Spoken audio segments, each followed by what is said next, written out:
कोई बच नहीं पाता ऐसा जाल बुनते हैं, कैसे कैसे ये किस्से माहो साल बुनते हैं। किसी गजल की ये पंक्तियाँ इस देश के मीडिया के फनकारों पर सटीक बैठती है। ऐसा मैं यूं ही नहीं कह रहा हूँ, हालात ऐसे ही हैं। इस देश के मेहनत कश लोगों के साथ छलावा हो रहा है। ये मेहनत कश कौन है? ये तो कुदाल चलाने वाले, भैंस चराने वाले, हथौड़ा चलाने वाले लोग हैं, जिन्हें लोग ओबीसी कहते हैं, यानी पिछड़ी जाति के लोग हैं। ओबीसी वर्ग के साथ यह क्या हो रहा है, यह ओबीसी वर्ग को मालूम हो जाए तो शायद बात बदल सकती है।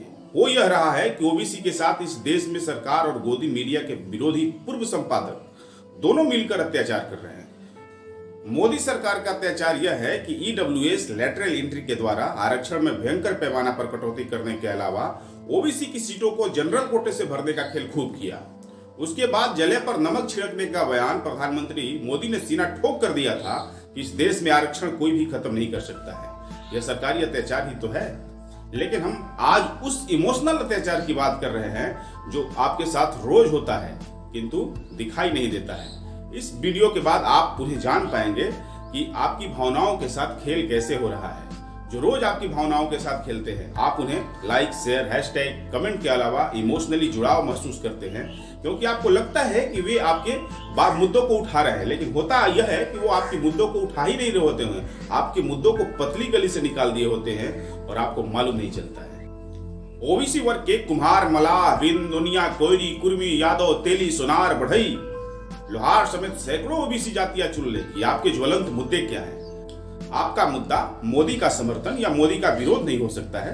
आपका मुद्दा देश के संसाधनों में बराबर अधिकार, देश की नियामक एजेंसियों में भागीदारी, कारपोरेट जगत में पैठ, आरक्षण, मंडल कमीशन, असंवैधानिक ईडब्ल्यूएस का विरोध, लैटरल एंट्री का विरोध, सरकारी संगठनों में भागीदारी और न्यायपालिका में सुधार हो सकता है। व्यक्तिगत रूप से मोदी संघ का व्यक्तिगत विरोध आपके मुद्दे नहीं है। यदि आप मोदी हटाओ के नारे पर समर्थन या विरोध करते हैं तो दूसरा भी आएगा तो यही करेगा जो मोदी कर रहे हैं।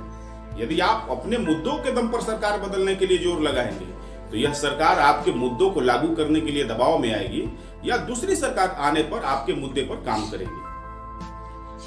यदि सोशल मीडिया में ही मुद्दे आधारित विरोध करेंगे तो सरकार घिरेगी भी और आपके पक्ष में फैसला भी करेगी।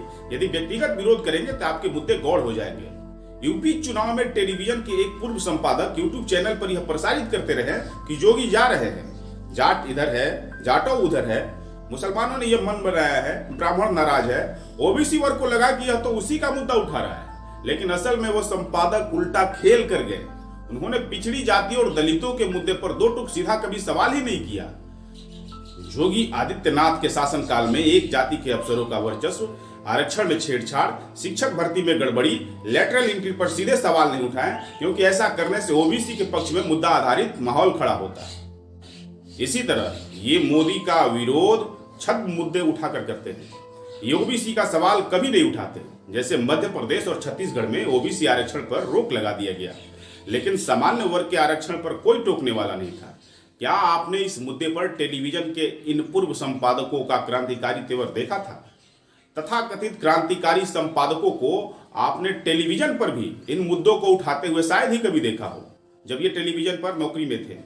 ये जब नौकरी से निकलकर अपने सोशल मीडिया प्लेटफॉर्म पर आए तो भी आपने इन्हें ओबीसी के मुद्दे उठाने के लिए कभी गंभीर नहीं देखा। हाँ, खाना पूर्ति करने के लिए कभी कभार ये सवाल जरूर एक दो कर देते हैं, किंतु ओबीसी के साथ हो रही बेईमानी बहुत बड़ा मुद्दा है।